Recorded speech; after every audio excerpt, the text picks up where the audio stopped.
Welcome to Practical Wisdom. My name is Samuel Maruska, and today we're going to be talking about artificial intelligence. I'm delighted to be joined by Professor John Lennox today. Hello and welcome to Practical Wisdom. Thank you very much. Delighted to be with you. John Lennox is a professor of mathematics and the philosophy of science, emeritus professor at Oxford University. He's a renowned author. He's written numerous books and they've been published in several languages. He wrote Can Science Explain Everything?, a bestseller, God's Undertaker, Has Science Buried God? And now a very recent one, A Good Return. And he's also debated many atheists, including Richard Dawkins and famously Christopher Hitchens. John, I'd like to start with artificial intelligence. And first of all, I'd like to start with the definition of AI. What is, in your opinion, artificial intelligence? Because the wording seems to be very confusing. It seems to be that there's a lot of artificial, but probably not as much intelligence going on. And also, what is your understanding of weak or narrow AI and general AI? Well, let's start with the basic definition. There's a marvelous paper that was written many years ago by one of the pioneers of AI who rejoices in the name of Joseph McCrea Mellichamp. And he wrote a paper entitled The Artificial in Artificial Intelligence is Real. In other words, the word artificial needs to be taken seriously. This is not real intelligence. It simulates intelligence. So let's separate between the two main sorts of AI, that is narrow AI and general AI. Narrow AI typically is a system that involves a large database, a computer, and an algorithm for sorting that database that does one thing and one thing only that normally requires human intelligence to do. So let's have an example of that. For instance, the X-rays of lungs, which sadly is a very important thing in these days of COVID, or at least in its aftermath. So imagine a database consisting of, say, 1 million X-ray photographs of people's diseased lungs. They are labelled by experts on lung disease around the world. That's the database. And then an X-ray is taken of my lungs, and the algorithm compares that picture with the million others very rapidly, and it then outputs a diagnosis. Now, at the present state of play, that diagnosis will probably be better in most cases than I would get at my local hospital, even here in Oxford. So that is a typical example of narrow AI, and there are many other examples which we can come to later. Artificial general intelligence, on the other hand, this is where a lot of hype and science fiction enters the scene. That's the idea of creating, as the name suggests, or simulating more accurately, everything that normally requires human intelligence, only doing it much quicker and much faster and more efficiently. So we're getting now into the realms of the concept of a super intelligence. And research is proceeding in two directions. Firstly, enhancing existing human intelligence by means of cybernetic implants, by the use of drugs, by genetic engineering. All sorts of possibilities have been suggested, and some of them have been attempted. The other line of research is starting from scratch with some inorganic base, because one of the arguments is that the problem with human intelligence is it's carried by an organic vehicle, and that degenerates and eventually dies. So why don't we start with an inorganic base like silicon or something like this and build up the artificial intelligence from scratch? Now, a number of huge issues come here because we're nowhere near that. And we need to realize, and this to my mind is utterly fundamental, that in human beings, intelligence is coupled with consciousness. Now, the leaders in AI research, people like Peter Norvig, who writes the basic Bible, if you like to put it that way, on AI, essentially says that he has given up, and this is really in line with what Alan Turing long ago suggested, given up the idea of producing artificial consciousness, whatever that would mean, and simply doing the simulation so that AI is disconnected from consciousness. So what the people looking to create some kind of artificial general intelligence are mostly content to do is to produce a simulation, but not an actually conscious machine or being or whatever it is. So you're saying that artificial intelligence doesn't have consciousness, and there's a divide between artificial intelligence, robotics, machines, and consciousness and human consciousness on the other hand. I am. There's no overlap between them. And one of the reasons for that is very simple. No one has any idea what consciousness is. That's actually true. It's very, very difficult to define. It's impossible to define. It's like it's something fundamental in the universe, and we've no idea how even to start. And so the whole notion of qualia and awareness and all this kind of thing, no one has got anywhere near simulating it. And a lot of hype about some of the machines, the very rapid processing machines we've got that look as if they're intelligent, the hype that they are actually conscious is nonsense actually, and is regarded as such by experts. Now we have Bertrand Russell, we have philosophers of language like John Searle, and more recently we have Roger Penrose, who all have some ideas and have written about what consciousness is. Now John Searle said that consciousness is a mystery. Although in the past, in the science, we had the hard problems of science, that was matter and movement.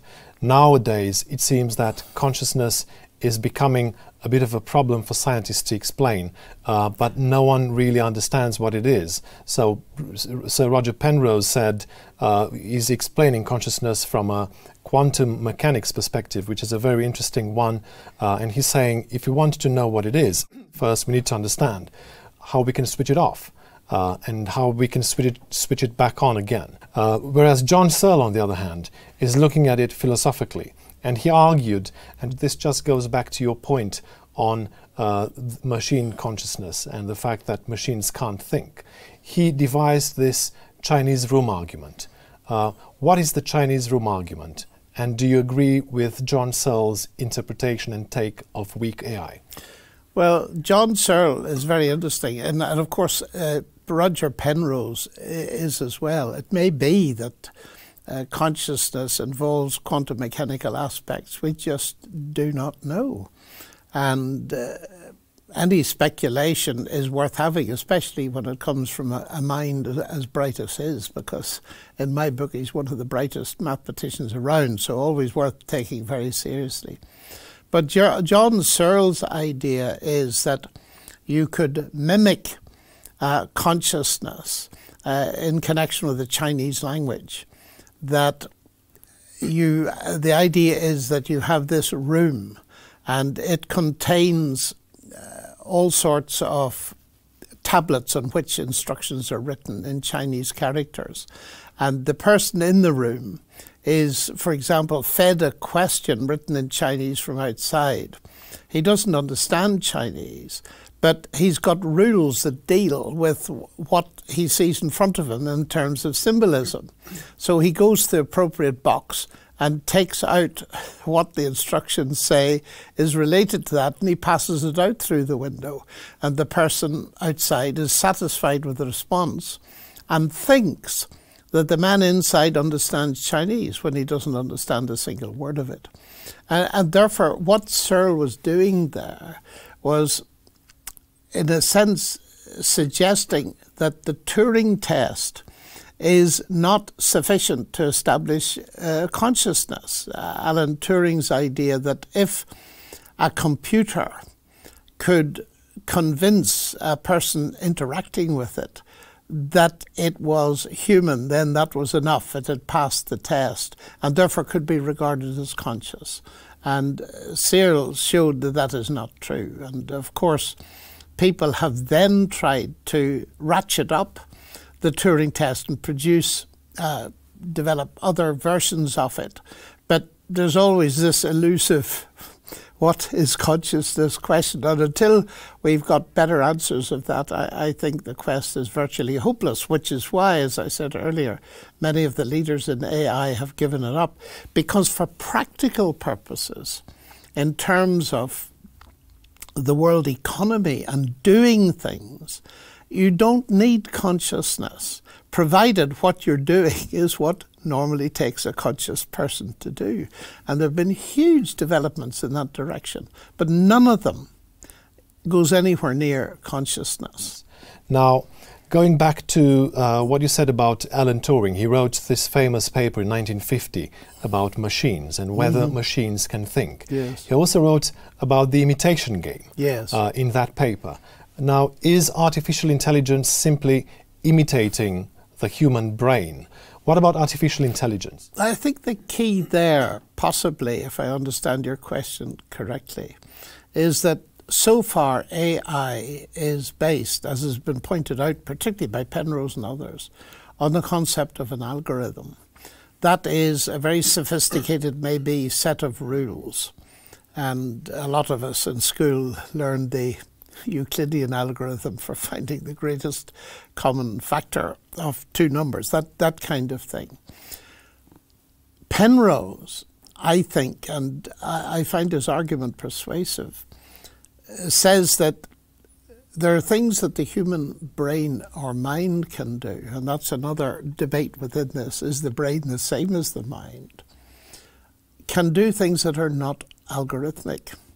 And therefore, if that's the case, then algorithms, although they do a great deal and have produced what you mentioned, Chatbot 4 now, very powerfully and impressively, but algorithms will not solve this fundamental problems because our minds can work non-algorithmically. And the kind of thing that Penrose refers to, and I would as a mathematician, are the results that Kurt Gödel brilliantly showed, that those kind of things will not lend themselves to an algorithmic approach. And mathematicians, of course, are massively impressed by Gödel's work. And so it seems to me if you bring that to bear, you are doing something other. And of course, there are experts in computer science that will tell you straight that the computers with their algorithms and their AI systems work nothing like a human being's mind works or brain works. So that we're doing something that would normally take human intelligence to do, but we're not doing it in the same way as human intelligence would do it. And I think this is fairly generally accepted. I think that's a very valid point that you're making there. The fact that AI doesn't work in the same way as the human brain, as the human mind. There might be a debate there whether it's the same thing or not.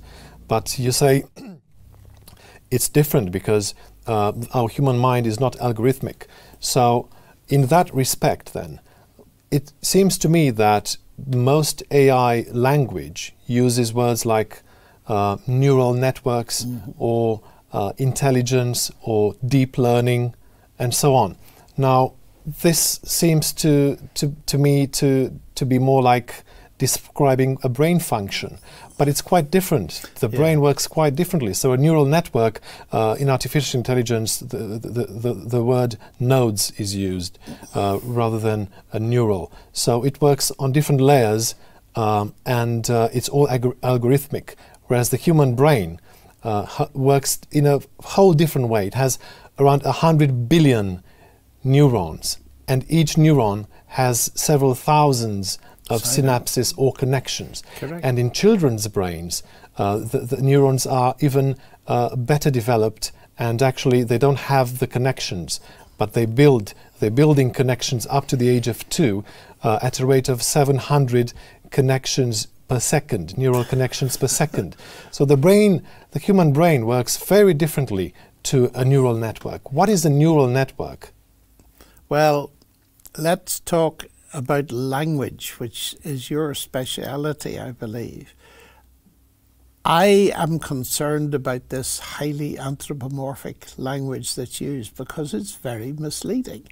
In fact, the term artificial intelligence is misleading, and that's why my friend, because I know him, Ray Mellichamp, entitled his paper that way. The artificial is real, but the language that's used actually erodes the real distance between the AI machine and the actual human being who's operating it, or the human whose intelligence is being simulated in playing that imitation game. And a neural network is a mathematical construct and is nothing like what we've got in our brain, but because there are certain similar features through connections and so on, they use the word neural and people think it is a copy of the human brain.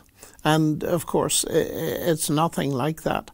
We get, I'm afraid, bamboozled by language, and a great deal of the hype associated with AGI comes exactly from that the language is driving the ultimate philosophy, and people think that they're really getting to a real artificial general intelligence, if you don't mind me putting it that way, when in fact the only thing that we're moving towards is more and more anthropomorphic language that's deceiving us. And you talk about the language of AI, and we know, of course, there are language models, and now famously we have ChatGPT, ChatGPT-3, and now ChatGPT-4. Now, this is a very powerful tool, and it produces, as we know, output that sometimes you can mistake for a human. So the language is very, very good and very, very accurate, and you can use it for various purposes. I can see the potential of this being used for commercial reasons and in many areas of life. So I think it's a revolutionary technology. But Noam Chomsky wrote an article in the New York Times recently about the false promise of ChatGPT. And he said that the human brain doesn't understand language and learn language in the same way as ChatGPT, because, he said, he argues that children learn language quite differently. They have a very limited input. So it's what we call the poverty of the stimulus in linguistics. So very, very limited data, very limited language that goes into the mind of a two-year-old. And yet a 2-year-old, 3-year-old then is able to produce amazingly rich language, grammatically correct, syntactically correct sentences, well-formed grammatical sentences, based on very, very limited data, very limited input. Whereas ChatGPT, for instance, works with vast amount of data. Obviously, it's all text from the internet collated, and based on that, it predicts what the next best word should be in a text. What is your thought on that? Well, I have always been interested in Noam Chomsky and his ideas because he rather drove a bulldozer through simplistic notions of the evolution of language. That's another topic, of course, but Darwin used that, the evolution of language, to say what had possibly happened in biology.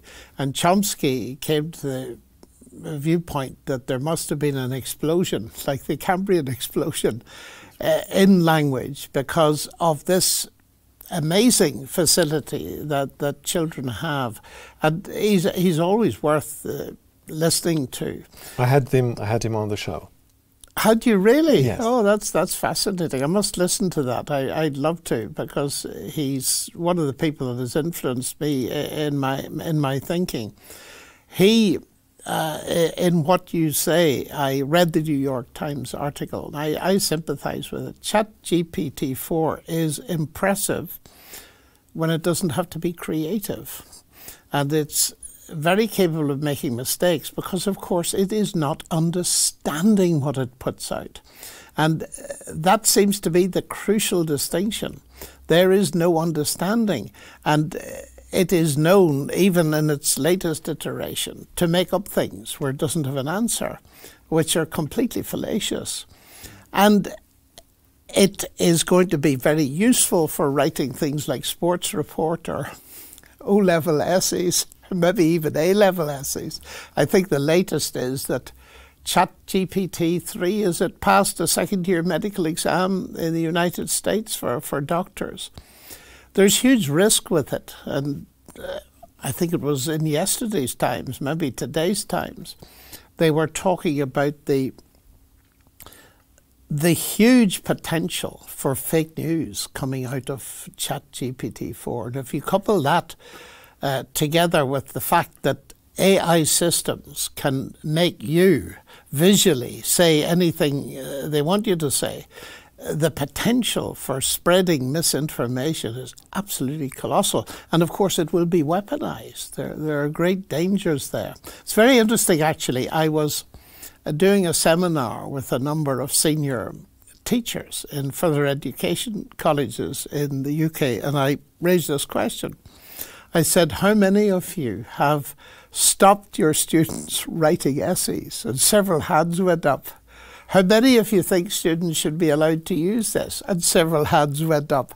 So it was very interesting that there's a division of opinion. And the thing looks as if clearly it's here to stay. It'll probably be embedded in something like Microsoft Word so that none of us will be able to avoid it. But I think we need to be aware of the fact that it has, to my mind, the risk of killing creativity. You mentioned Microsoft Word there, and of course you wrote 2084, a very well-known book about artificial intelligence. And in your book you say, physicist and cosmologist Tax Tegmark, president of the Future of Life Institute at MIT, made this rather grandiose statement, and I quote, "In creating AI, we're birthing a new form of life with unlimited potential for good or ill." And then he continued to say, "How much science lies behind this statement is another matter, since to date all AI and machine learning algorithms are, to quote the neat phrase of Rosalind Picard, no more alive than Microsoft Word."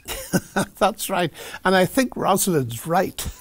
She's someone very well worth listening to. And actually, it's good that you mentioned her, because her work in the Affective Computing Lab, she's really developed a whole field of AI science on her own. And it's being used to help children. For example, she's developed a smart watch that recognizes if the wearer is about to have a convulsive fit or something like that. And it's saving lives. But I think that's absolutely right. She's punctured the balloon very well indeed.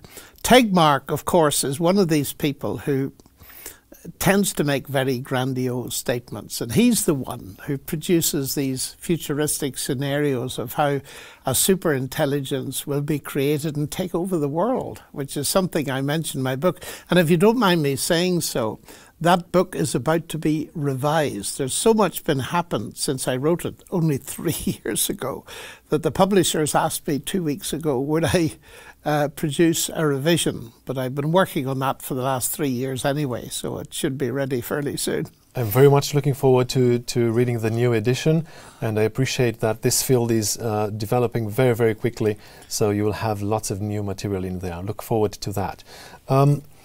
Going back to your point on artificial intelligence, ChatGPT, and deepfake videos, you talked a little about the dangers of AI. So you said this can be weaponized from ChatGPT to artificial intelligence in general, to robotics and so on. And there's a very famous video of Ukrainian President Zelensky saying, it's a deepfake video of the president of Ukraine saying that soldiers should surrender. Mm-hmm. So people can use this, and I can understand the potential of this technology in a US presidential election, for instance. Sure. So in your opinion, What are some of the dangers of AI, especially ChatGPT? Well, we can start much earlier on because much simpler AI technology has its problems. I often make a general point. The ethics of AI we need to take very seriously, because technology tends to develop much more rapidly than its ethical underpinnings. And that has led to a recent situation with the development of ChatGPT-4 that Elon Musk plus the founder of Apple plus over 1,000 other experts have said, look, we need to stop. We cannot afford to go beyond GPT-4 unless we've got serious ethical underpinning, which just doesn't exist. Now, some years ago, there were set up what is called the Asilomar Principles. It was a conference in a town of that name, I believe, giving what are pretty obvious common sense ethical principles based on the morality that most sensible people would consider reasonable. But the problem is, as every business executive knows, it's one thing having the rules written up on your wall. It's another thing getting them into the hearts of your senior executives and board. And that is a huge problem, the policing of this. Take, for instance, the example we started with, which uses recognition technology to recognize X-rays. Now, closed-circuit video recognition technology has moved to recognize faces, and not only faces, gaits, so that the most recent Chinese iteration of this can recognize a person from the rear. They don't have to see the face. Now, you can see immediately that that kind of technology is very useful to a police force trying to pick a terrorist out of a football crowd. But on the other hand, as we sadly know, that knowledge and a huge state-controlled database in the hands of an authoritarian state can be used to suppress an entire minority culture, as is happening in the Uyghur population in Xinjiang in China. And that is terrifying, because people who've written seriously about that particular case point out quite correctly that all this technology is available in this country, for example, and the police would love to have it and realize it can be used for control. The only difference, as has been pointed out by one of the lead writers on this topic, is that it is not yet, with emphasis on the word yet, under the control of a central authority in the West, but at least it could become so. So that doesn't bode well for the future, sadly. So simple technology, well, it's simple now. It wasn't simple when it first developed. That facial recognition technology is ubiquitous around the world and leads to all kinds of things, like the social credit system in China or the social credit system in the West. And now there are very different views of exactly how far the Chinese have got with this, but it's quite clear that people are finding that their social credit points can be gained or lost according to their behaviour as observed on facial recognition cameras and so on. And then they begin to bite. They cannot eat at their favourite restaurant or get flights on a plane. They may even lose a job, etc., etc., etc. So that the risk element and violations of human rights are on the increase. And the key problem for any technology like this is it's like a knife. A sharp knife can be used for surgery or it can be used for murder. Now, what is offered to many people is, look, if you surrender your privacy, we can protect you. So how much privacy do you surrender to these systems in order to have the protection that you are at least offered, whether will happen or not, I don't know. And that's one of the debates that is very much on the rise around the world. And I think it's partly behind the cry, look, we've got to stop this development until we see where it's going, unless they know something, these experts, that we don't yet know. I think you raised a very significant point there on freedom and privacy. Now, we seem to have this blind faith in AI and technology. We sometimes trust AI blindly, and we know that privacy is a major issue in AI. In ChatGPT 4, for instance, and 3, ChatGPT has been banned in Italy because of data privacy issue, and also there's some talk at the moment to ban ChatGPT in Germany as well, for those specific reasons. And in your book, in 2084, you say, one of the major Orwellian aspects of AI is that certain forms of it present a serious threat to individual and corporate privacy. AI tracker programs are geared to harvesting as much data as possible that you generate about yourself, your lifestyle, habits, where you go, what you buy, people you communicate with, books you read, jobs you do, political and social activities, your personal opinions, and a list that is being added to all the time. Now, when we go online, for instance, many times we're going to be asked to accept some terms and conditions and just click that we've read those before we're able to access a page. The question is, do we know what we consent to? Absolutely not. Most of us don't read because we haven't time to. We want the information. So is it manufactured consent then? Oh, well, that's right. And this is another can of worms, actually, that you're opening, raising this, because we readily agree to wearing a tracker. Most of us, myself included, I've got a smartphone. I find it extremely useful.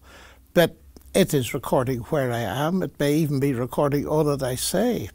And not only that, there's what has been deemed surveillance capitalism by Shoshana Zuboff, another MIT expert, making the point that take the simple thing of purchasing a book, which I did 2 nights ago on Amazon. Very convenient. I've got the book already, which is super. But I know that within a couple of days, a pop-up will appear saying, people who bought that book are interested in this book. That information about me is harvested. But what most of us don't realize is it's being sold to third parties without our permission and without our knowledge. And this is a huge problem. And it's a problem at many levels, what we do not know. In fact, I understand that one of the reasons that Musk and his colleagues are calling for a halt to development beyond GPT-4 is that the people designing and inventing and pioneering these systems cannot really understand what they're doing. That there's a danger of losing control. There's a marvelous, I think it's an essay by a mathematician who said, if you look at the story of creation, one of the interesting things about it is, this is the way she puts it, that God lost control of his creations and the world's in such a mess because of that. And we're in danger of not learning the lesson of Genesis and doing exactly the same thing and losing control of our AI creations. I think she's got a very real point. So I think we've all experienced this. Sometimes people go online or they have a conversation privately. So I had a conversation, for instance, about France and trips to France. And then the next thing I do, I pick up my phone and I open social media and I get ads to hotels in France. Yes. Are we being listened to? Well, I suspect we are. The marvelous story of the person that bought an AI-guided vacuum cleaner, and it roamed around the house like an automated vehicle, and a few weeks later they had a pop-up that showed pictures of curtains that would look well in their sitting room because there was a camera. Of course, it needs a camera in order to guide itself around the room, but the camera was taking pictures and sending them on to a commercial enterprise that she knew nothing about. And I suspect this could be multiplied endlessly. In the UK, I believe, just ordinary CCTV, most of us appear on it every 5 minutes if we're outdoors, and dear knows how often if we're indoors. So I think we are being listened to. And if you take the situation among the Uyghurs, where it's ratcheted up to the nth degree, that is oppressive and it's very dangerous, and it could happen here. It depends on the morality and the ethical norms that the controlling powers have. And this is where it gets really serious, because what a lot of this raises in my mind and the mind of others is what value and what status does a normal human person have, an intelligent human being? Because the attempts to replicate as much as possible of what we can do, but to do it in an uncontrolled fashion, risks undermining our concept of the value of human beings. And we can see that devaluation coming, which is another side of the ethical questions, in the way in which people take the simple example of applying for a job. Now, very often, you don't have an interview person to person. You speak into a machine and you're rejected even before you've met anybody. And that makes people feel undervalued and devalued. To say nothing, of course, of the other side of that, which is that AI systems are going to take over a lot of jobs. And that raises questions, particularly in the developed world, where they don't have the infrastructure or the educational structure to teach people how to take advantage of the jobs in the new technology. So it's going to lead, well, some people have suggested, to a massive unemployable cohort of people, which would be terrifying. I think that is very important. And you also mentioned that there are some biases, and you talk about the morality of AI. Now, if we go back to ChatGPT, I wrote some text, I input some text into ChatGPT and asked ChatGPT to give me 10 positive and negative reasons for visiting a small town in the United States. So in the negative list, I got a couple of negative things, right?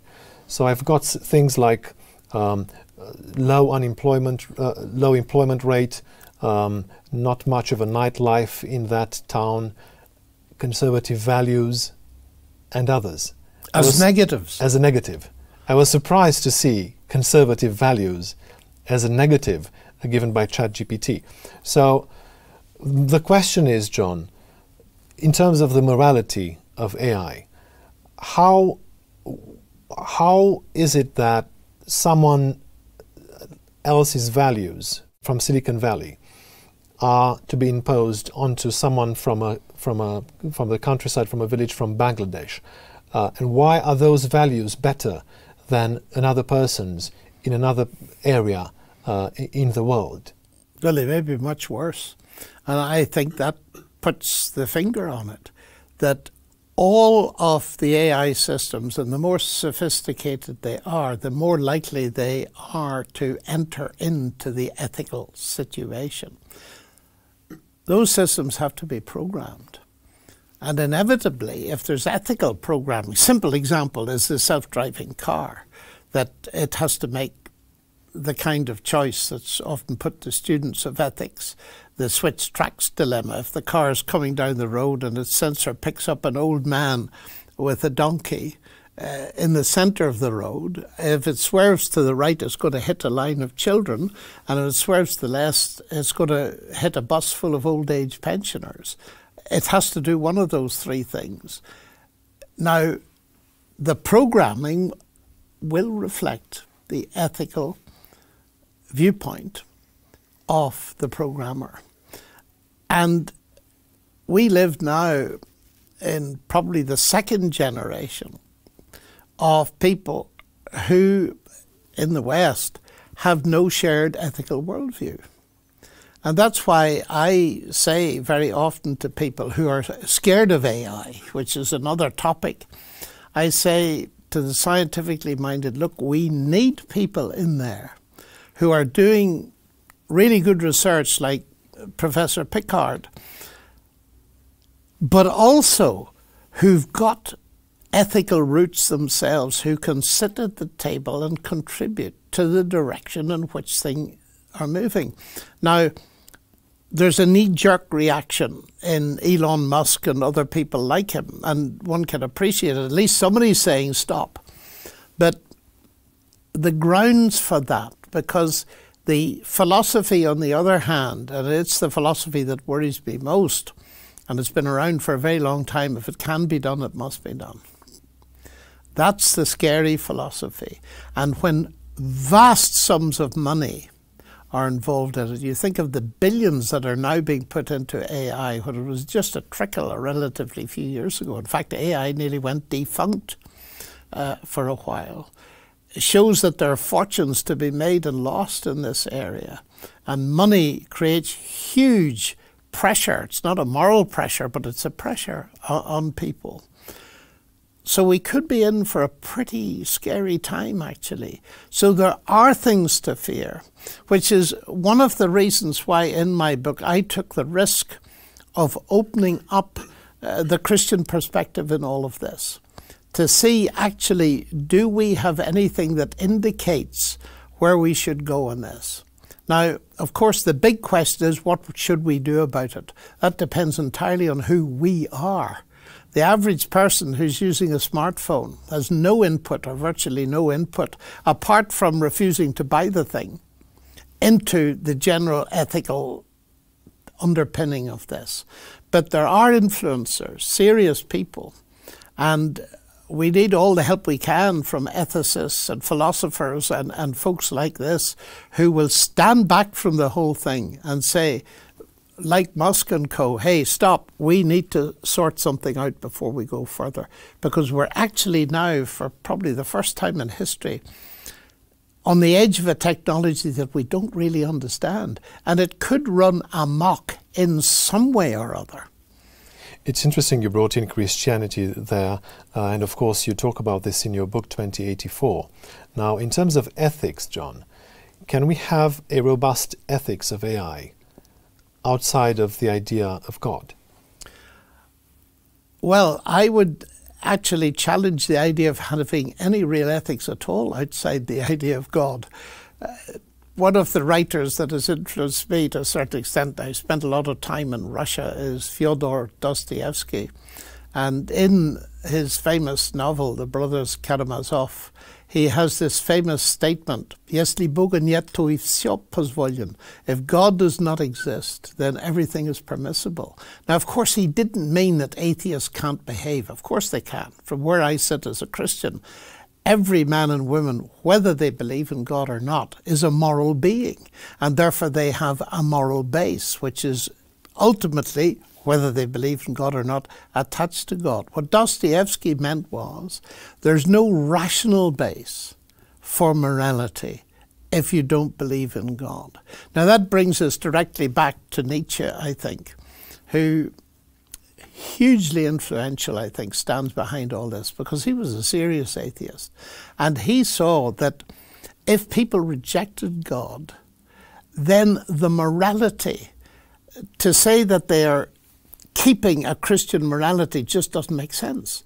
Because once you kill God, in the end you kill morality.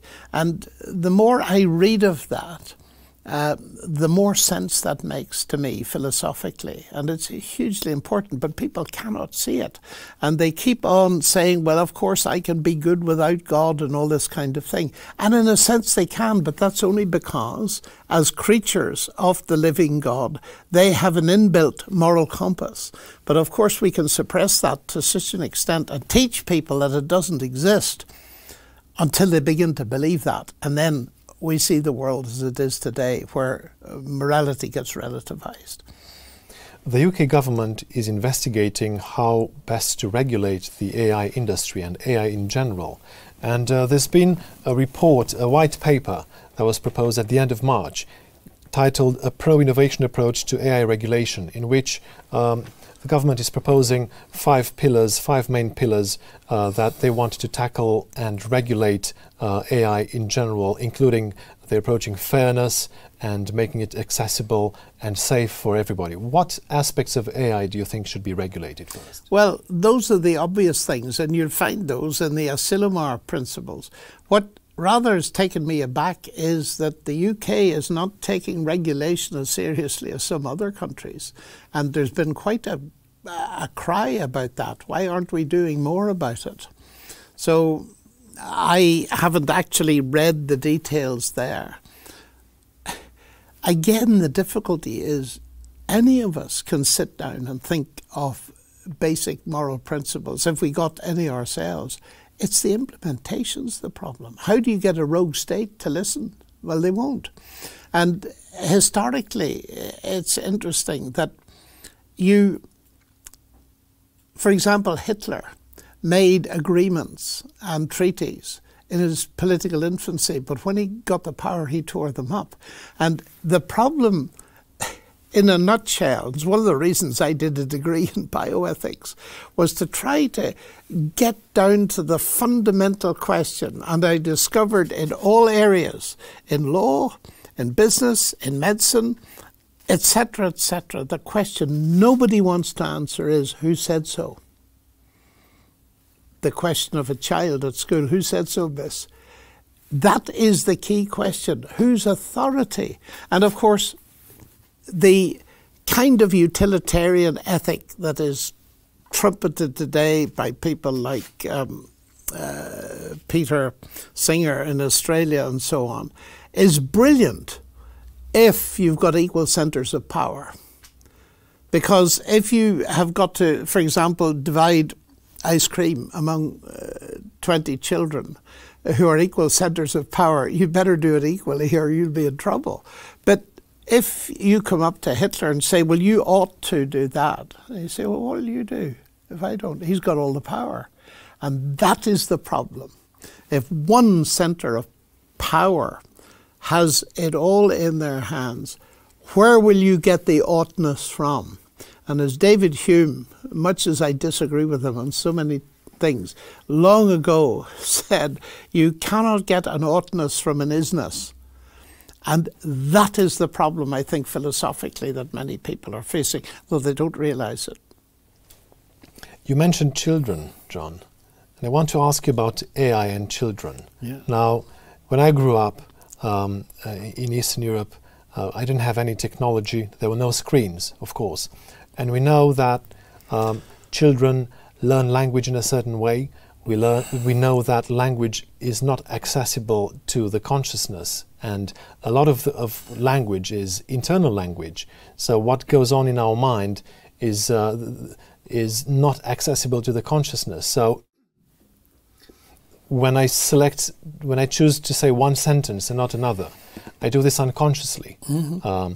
And also, when I lift my finger, linguists and neuroscientists will say that we actually do it unconsciously first, and we only become conscious of the movement after we have performed the action. And Leibert's experiment. Indeed, and Sam Harris picks up on this and he says actually there's no free will. This is a demonstration proof that we have no free will, although I disagree with that.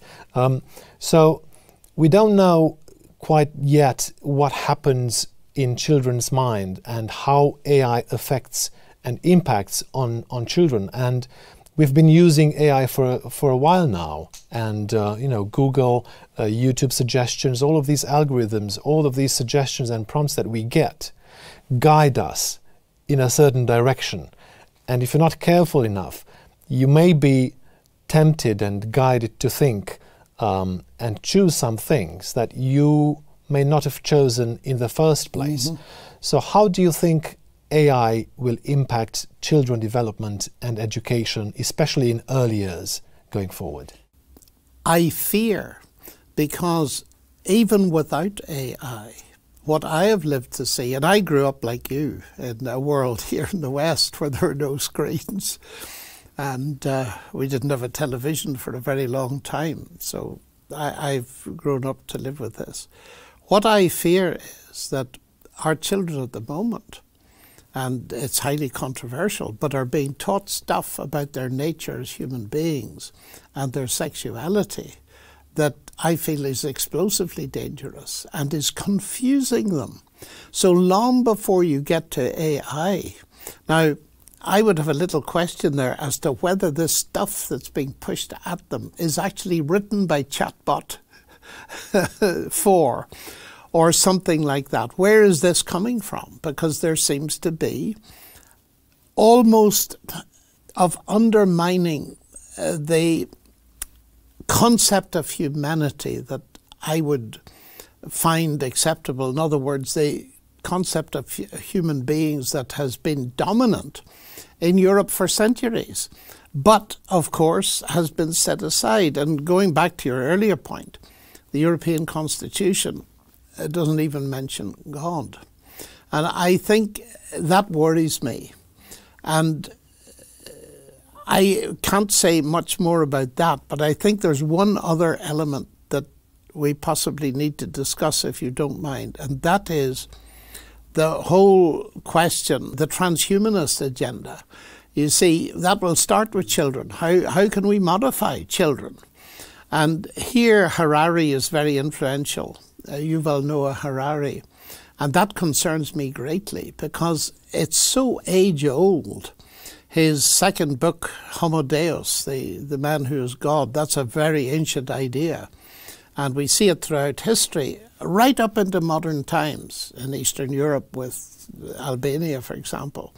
The leader claiming essentially to be God and having hymns sung to him. And we get that megalomania, self-deification, right through the ancient world and up through history. And now we get Harari bringing all this technology in and saying, well, what we're going to do in the 21st century is solve two major problems. One, the problem of physical death, which is just a technical problem, so it has a technical solution. And secondly, to enhance human happiness. Now, that's the transhumanist going beyond the human. And keeping with your question about children, what concerns me is, when are people going to start? For example, these operations to change a person's gender are becoming younger and younger. And this kind of genetic engineering is reaching further and further into what it means to be a human being. Now, to cut a long story short, when people come to me and tell me about this transhuman agenda and how exciting it is, we're going to solve the problem of physical death, and we're going to enhance human happiness by bioengineering, genetic engineering, drugs, everything else, I simply look at them and say, you're too late. And they say, of course we're not too late. We haven't got there yet. Oh, I said, you're far too late. The problem of physical death was solved 20 centuries ago when Christ rose from the dead. Now that's a big shock to the system, because I bring the supernatural in, because I believe it to be true, even as a scientist, that Christ's resurrection changes the whole game. And secondly, the whole question of people's fear of dying out. They want some eternity built in. They'll even have their brains frozen in a cryogenic storehouse or something like this. I say, but look, the thing that you've missed in all of this is that Christ offers to people that trust him. He offers the most impressive uploading you'll ever come across, and that is the resurrection when he returns. Now, I discover when I say that to people, they say I believe something. But it's hugely important, because my attitude to all these futuristic scenarios is to say to people, great, if you're prepared to think about those, then why won't you think of a scenario that's much older than any of them and has got a huge additional credibility because it's backed up by two major things, history and human experience. Let me tell you about it. And that is the fundamental Christian message. And at the heart of it, and this to my mind is hugely important, a little child is made in the image of God. And why is humanity 101 so unique? Well, I would want to say that it's unique because God became human. Human beings are of such nature, let me put it this way, that God can become one. I find very few people have reflected on the absolute staggering nature of that claim. Of course, it's either true or it's false, but I believe there's evidence to support that it's true. And that colours my whole attitude to the field of artificial intelligence, in particular to AGI. I really think in all of this debate about artificial intelligence, we need to rediscover what makes us human, our humanity. Exactly. John, thank you very much for your time. It's been a pleasure. It's my pleasure. Thank you. I very much hope that you've enjoyed this discussion. It's been very stimulating for me, and I hope it's been stimulating for you. And so therefore, I would encourage you to check on future podcasts and follow them, because you can be absolutely sure they'll be dealing in a serious way with the major issues that we all need to know about as we face the coming years.